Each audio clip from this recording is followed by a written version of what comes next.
A beautiful Sunday morning in June, 7 days until Eliza's wedding. These days, May Benson sometimes, not very often, but sometimes, slept in. It was only on days when there were no guests at the Sweet Island Inn and no pressing chores to do.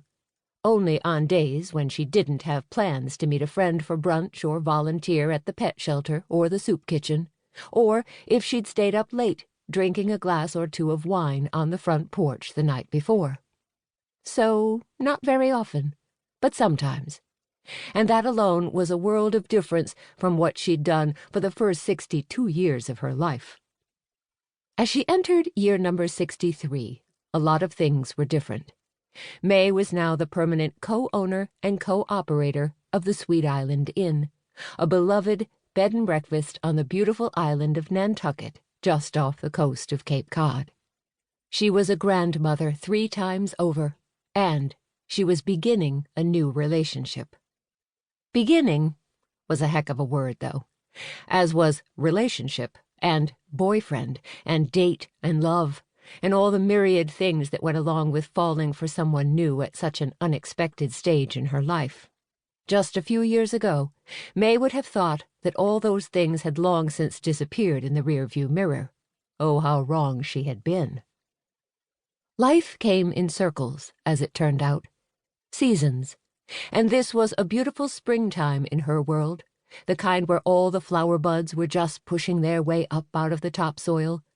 Things in May's universe were tender, blooming, and determined to reach the sunlight.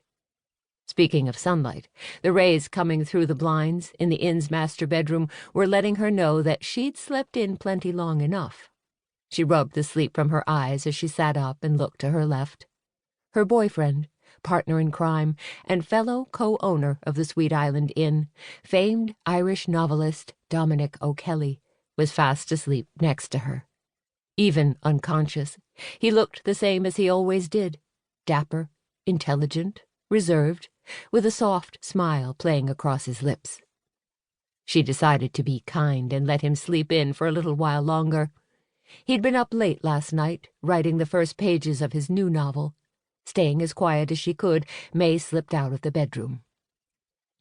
There were no guests at the inn today, nor would there be any for the rest of the week. It was closed for a special occasion, the wedding of May's oldest daughter, Eliza.